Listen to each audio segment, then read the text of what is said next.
Guys देखा हमने, ये था ग्रुप फर्स्ट का जो आपका सेल्फ डिस्क्रिप्शन मतलब आपका इंट्रोडक्शन और टॉपिक डिस्क्रिप्शन जो था उसमें ये सेकंड डे है। बहुत सारी कमियां रही है, बहुत सारे छोटे छोटे एरर्स आपने किए हैं, फॉल्ट्स किए हैं, मिस्टेक्स करी है, उन सब का हमें इम्प्रूवमेंट करना है। मैं बैक टू बैक आपके फॉल्ट्स को बताना चाहूँगा। जो आपने मिस्टेक्स यहाँ पे करी है वो सारे मिस्टेक्स में डिस्क्राइब करना चाहूँगा। सबसे बड़ा मिस्टेक जो आज का था वो था रिपीटिशन। आपने एक टॉपिक को याद किया, लर्न किया, उसको रटा है, रटने के बाद में जहाँ कहीं भी आपका फ्लो टूटा है वहीं से आपने दोबारा शुरू करने का प्रयास किया है। इसे हम रिपीटेशन एरर कहते हैं। सेंटेंस या वर्ड को रिपीट नहीं करना है। सबसे पहली आपकी जो क्वालिटी निकल करके सामने आनी चाहिए वो ये है कि आप एक रिपीटर नहीं है, वर्ड रिपीटर नहीं है, सेंटेंस रिपीटर नहीं है। क्लियर है?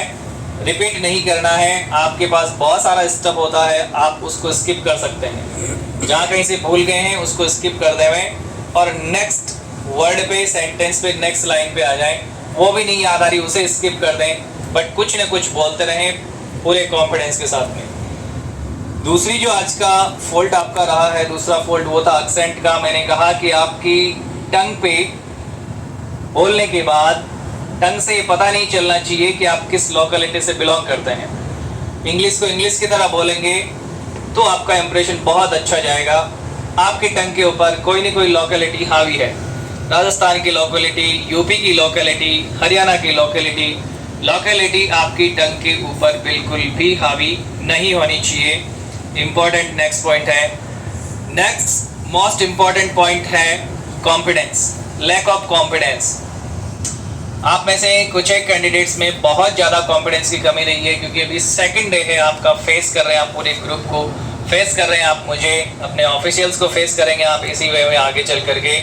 तो गाइस आपको ध्यान रखना है कि पूरे कॉन्फिडेंस के साथ में बोलना है। जो कुछ भी आप बोल रहे हैं उन्हें पता है कि एक टीनेजर 17 ईयर का, 18 ईयर का, 19 ईयर का बच्चा बहुत बड़ा वहाँ पे मार्जिन के साथ में, बहुत बड़े नॉलेज के साथ में वहाँ पे नहीं जाएगा, बहुत बड़े कॉन्फिडेंस के साथ में, बहुत बड़ी मैच्योरिटी के साथ में वहाँ नहीं जाएगा। एक टीनेजर के बिहाफ पे वहाँ पे जाएगा। तो आपका कॉन्फिडेंस ऑटोमेटिकली डेवलप होगा जब आप इसी तरह से प्रैक्टिस करते रहेंगे कम से कम 10 दिन तक, राइट?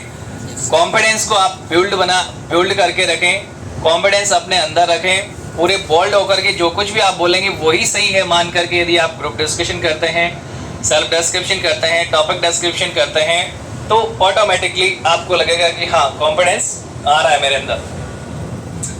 चेहरे पर यदि हल्की सी स्माइल रखते हैं तो आपके ऑफिशियल्स को लगेगा कि भाई बंदे को कोई फर्क नहीं पड़ रहा, इसका कोई कुछ नहीं कर सकता।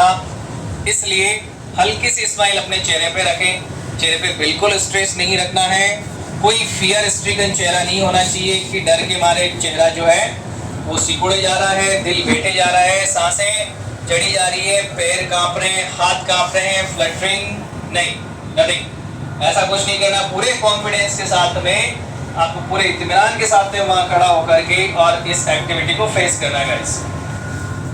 अगला देखिए, सबसे इम्पोर्टेंट एक और एरर आप लोग जो है वो कर रहे हैं, जो सबसे बड़ी मिस्टेक कर रहे हैं वो है आई कांटेक्ट का नहीं होना। आपका आई कांटेक्ट किधर होना चाहिए? आपके ऑफिसर्स की तरफ। जब आप इंटरव्यू फेस कर रहे हैं तो आप कैमरा से फेस करें, अपने कैमरा को अपना ऑफिसर समझें, उससे आप आई कांटेक्ट रखें। हेसिटेशन बिल्कुल नहीं रखना है। जो कुछ भी आप बोल रहे हैं वही सही है। वैसे तो इस दुनिया में कुछ भी सही नहीं होता और कुछ भी गलत भी नहीं होता। ये डेटा बेसिस हम उस पर ग्रुप डिस्कशन करते हैं। किसी के पास कोई डाटा होता है, किसी के पास कोई डाटा होता है, कोई फैक्ट्स होते हैं।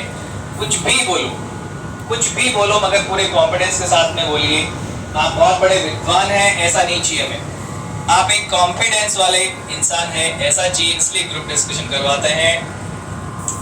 और ग्रामेटिकल एरर्स का तो कहना ही क्या, वो तो होती रहेगी, क्योंकि इसमें पारंगत के लिए हमें कुछ समय चाहिए होता है। पारंगतता के लिए, पारंगत बनने के लिए, एक्सपर्ट बनने के लिए इसमें आपको ओवरकम करना है, तो उसके लिए एटलीस्ट हमें कितना दिन लगेगा भाई? 10 डेज का समय लग जाना है। उसके बाद में जो भी कॉमन एरर्स आप मिस्टेक जो कर रहे हैं यहाँ पे, वो सारे के सारे मिस्टेक्स आपके दूर कर दी जाएंगे। ओके गाइस, सो ये था पहले ग्रुप का round first. Round first complete होता है और राउंड फर्स्ट में हम मार्किंग करते हैं गाइस 10 मार्क्स में से, आउट ऑफ 10 मार्क्स। 10 मार्क्स में से राउंड फर्स्ट में 5 मार्क्स आपके किसके होते हैं, सेल्फ इंट्रोडक्शन के, और 5 मार्क्स ही आपके किसके होते हैं गाइस, टॉपिक डिस्क्रिप्शन के। किसके होते हैं, टॉपिक डिस्क्रिप्शन के। सेल्फ इंट्रोडक्शन जो आपका है, सेल्फ डिस्क्रिप्शन जिसे हम कहते हैं, पर्सनल डिस्क्रिप्शन जिसे कहते हैं, कुछ सेंटर्स पे बहुत छोटा रखा जाता है, specially Bengaluru, Bhopal centre, Kanpur centre. यहाँ पे इंट्रोडक्शन को कंसाइज करने के लिए बोला जाता है, जिसमें कैंडिडेट अपना सिर्फ नाम बताएगा और अपनी सिटी बताएगा and followed by the description of the given topic. Topic का डिस्क्रिप्शन शुरू कर देगा। क्लियर? वहां पे फिर पूरा का पूरा जो 10 मार्क्स का है वो आपकी टॉपिक डिस्क्रिप्शन पे डिपेंड करेगा। इसलिए सब कुछ किस पे डिपेंड कर रहा है, टॉपिक के डिस्क्रिप्शन पे डिपेंड कर रहा है। इन 10 मार्क्स में से यदि आपने स्कोर कर लिया 7 नंबर, कितने मार्क्स, 7 मार्क्स जिस बच्चे ने स्कोर किया है उसका जीडी में पास होना लगभग तय है। इसलिए 5+ स्कोर क्वालिफाइंग के लिए आपको करना है। कितने भी मार्क्स ले आओ, सिर्फ क्वालिफाई होना है। इसके मार्क्स कहीं भी काउंट नहीं होते। फाइनल मेरिट जो जानी है वो आपके रिटन एग्जाम के मार्क्स के उसके स्कोर के बिहाफ पे जानी है। अब देखिए गाइस, 20 मार्क्स का आपका ग्रुप डिस्कशन होता है, जिसमें जो ऑथराइज्ड टाइम है ऑफिशियल वेबसाइट पे कहीं भी डाला हुआ नहीं है, लेकिन जो रिक्रूटिंग डिपार्टमेंट है एयरफोर्स का, उसके नॉर्म्स के अकॉर्डिंग आपको 10 मिनट का टाइम दिया जाएगा। कितना, 10 मिनट। और एक ग्रुप में कितने कैंडिडेट होंगे, 15। कितने होंगे, 15 होंगे। लेकिन बेंगलुरु जैसे सेंटर पे देखा गया कि 3 मिनट, काट दो phone, 3 minute, 4 minute, 5 minute, 6 minute, 7 minute का टाइम दिया गया। वैसे ही जोधपुर सेंटर पे भी देखा गया कि 7-8 मिनट में ग्रुप डिस्कशन को खत्म किया गया। इसलिए ध्यान रखें कि सबसे पहला काम तो आपको क्या करना है, ग्रुप डिस्कशन को इनिशिएट करने की कोशिश करनी है। क्या करना है, इनिशिएट करना ही करना है। इनिशिएट करने के लिए आपको पूरा एफर्ट लगाना है। ओके, यदि आप इनिशिएट नहीं भी कर पाए तो कम से कम 4 या 5 बार उसमें पार्टिसिपेट करना है। और ध्यान रखना है कि शुरू के 2 मिनट में ही पार्टिसिपेट करना है। यदि ग्रुप को 4 मिनट में डिसमिस कर दिया तो आपका तो नंबर ही नहीं आना, तो आप तो ऑब्वियसली फेल हो जाने। इसलिए शुरू के समय में आप जितना एफर्ट अपना डालेंगे, आप में ऑटोमेटिक कॉन्फिडेंस आएगा और उस कॉन्फिडेंस की वजह से आप वहां क्वालिफाई कर जाएंगे। ग्रुप डिस्कशन को कैसे क्वालिफाई करें, इस और पहला ग्रुप डिस्कशन है, राइट? कल हमने सिर्फ फर्स्ट इवेंट किया था। फर्स्ट राउंड में हमने क्या किया था, सेल्फ डिस्क्रिप्शन और टॉपिक डिस्क्रिप्शन। आज अपना पहला ग्रुप डिस्कशन है। कुछ बच्चों ने कॉन्फिडेंस दिखा, कुछ बच्चों ने अपना जो नॉलेज था टॉपिक के ऊपर उसको डिलीवर करने का एफर्ट किया। उसमें बहुत सारी मिस्टेक्स होती है जब फर्स्ट डेज होते हैं। अपने शुरुआती दौर में काफ़ी जोर आता है और वही बात हुई, कुछ बच्चे अपनी जुबान तक नहीं खोल पाए क्योंकि अभी लैक ऑफ कॉन्फिडेंस है। आपने टॉपिक को लर्न किया था, उसे रटा था, फिर भी नहीं बोल पा रहे हैं। इसलिए मेरा मानना है कि ग्रुप में कम से कम 10-12 बच्चे कहीं भी रहें, चाहे वो ऑल इंडिया में, वो जरूर 2-4 दिन प्रैक्टिस करें, जिससे आपका कॉन्फिडेंस ऑटोमेटिक बिल्ड हो जाएगा। ऐसा तो आपको पूरा टॉपिक आता है और पूरा टॉपिक आप अपने अकेले आप अपने आप को सुना देते हैं बोल करके, मगर जब बारी आती है ग्रुप में बोलने की, और वो भी एक ऐसे माहौल में जहाँ पे ऑफिसर्स बैठे हैं, जहाँ पे एक प्रेशर होता है कि मुझे सिलेक्शन भी यहीं से लेना है भाई, तो बहुत बड़ा प्रेशर आपके ऊपर होता है।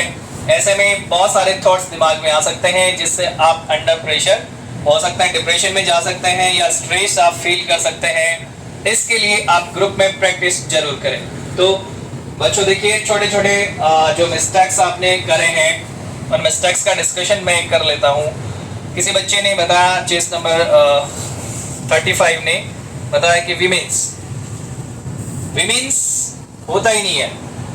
चेस नंबर 77 ने बोला हार्मफुल। क्या बोला? हार्मफुल। हार्मफुल कहीं कोई वर्ड नहीं है, हार्मफुल। क्या बोलना है? हार्मफुल। इंग्लिश के किसी भी वर्ड के अंदर जहां बीच में आर आता है, रे का साउंड आता है, उसका प्रोनाउंसिएशन हम ए करते हैं। क्या करते हैं? ए। तो हार्मफुल नहीं, वो हार्मफुल है। क्या है?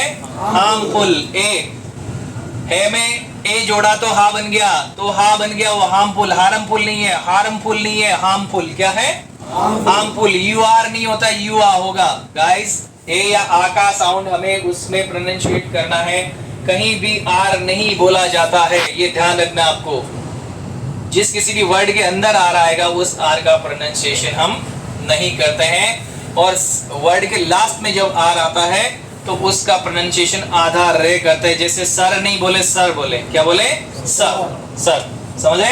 Yes sir. Okay good guys. तो कुल मिला के आज का ग्रुप डिस्कशन बहुत अच्छा रहा। अब हम चलते हैं अपने ग्रुप नंबर 2 की तरफ।